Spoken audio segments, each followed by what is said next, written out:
अस्सलाम वालेकुम रहमतुल्लाहि व बरकातुहू।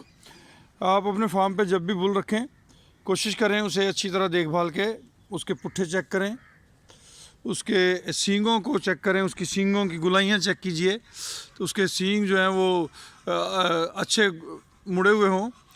उसकी लंबाई चेक करें, अच्छा लंबा उसका कद चेक करें, उसका कद अच्छा हो ताकि आपके आने वाली जो ब्रीड है वो बेहतर से बेहतर हो सके, बेहतर से बेहतर की तलाश करें। कुछ बुल होते हैं कि उनकी नस्ल पीछे से बहुत अच्छी होती है और बचपन में उनकी ग्रोथ बेहतर नहीं होती, जिसकी वजह से उनका कद इतना नहीं बन सकता। तो आप देखें कि उसकी नानी दादी, उसका वालद, वो उस पीछे से वो किस ब्रीड से तल्लक रखता है, किस घराने से उसका तल्लक है, तो ये सारी चीज़ें बड़ी काउंट करती हैं। अपने फार्म पे हमेशा कोशिश करें कि एक अच्छा बुल परचेज़ करके वो रखें, क्योंकि बुल जो है वो 100 भैंस बनाने की सलाहियत रखता है। मैं तो अक्सर व बेशतर ये कहता हूँ कि मेरे इकट्ठा हो तो वो ज़्यादा बेहतर है, क्योंकि उससे कई लोगों का भला होता है। जो भी लेके जाएगा वो उसके फार्म की नस्ल बेहतर हो जाएगी। तो ये हर बंदे को कोशिश करनी चाहिए अच्छा बुल परचेज़ करे। अच्छे बुल की खूबियाँ जो हैं वो किसी समझदार बंदे को चेक करवा लिया जाए तो ज़्यादा बेहतर है।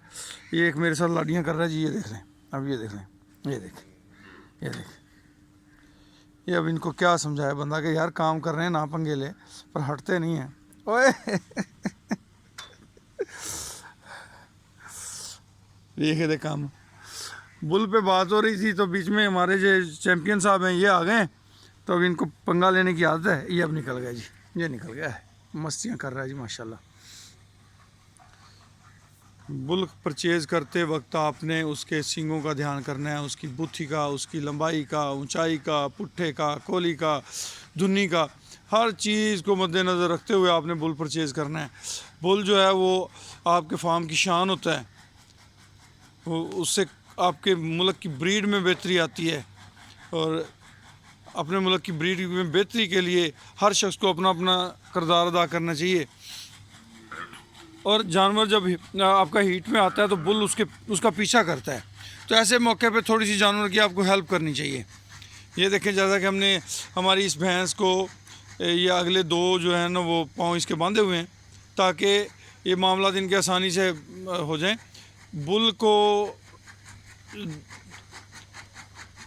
को आप देखें, जब भी वो किसी जानवर का पीछा कर रहा है, समझदार बुल उसी वक्त जानवर का पीछा करता है जब वो हीट में आता है।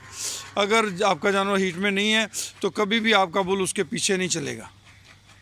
तो ऐसे मौके पे आप अपने जानवर की अगली दो टांगें बांध के उसे क्रॉस करवा सकते हैं। ये देखें जी माशाल्लाह, बुल की लंबाई चेक कर लें, बुल के सींग चेक कर लें। इसी तरह आपने कोशिश करनी है बुल की ये नीचे से धुनी जो है पेशाब वाली, ये चेक करें, ये ज़्यादा लंबी नहीं होनी चाहिए। ये जो आगे इसकी कोली है, जिसे ये समझ लें सीना है, ये ज़्यादा नहीं लटकता हुआ नहीं होना चाहिए। इन चीज़ों का आपने ध्यान रखना है। बुल के सींग अच्छे होने चाहिए, उसकी माँ का, नानी दादी का मिल्क रिकॉर्ड अच्छा होना चाहिए। इन सारी चीज़ों को अगर मद्देनज़र रखेंगे तो आपकी आने वाली ब्रीड जो है वो परफेक्ट होगी। तो मुख्तलिफ़ नस्लों में मुख्तलिफ़ खसूसियात होती हैं। ये बदीन की नस्ल से तल्लक़ रखने वाला बुल है, तो आपने कोशिश करनी है जब भी लेना है, कोशिश करनी है कोई अच्छा प्योर बुल मिले आपको।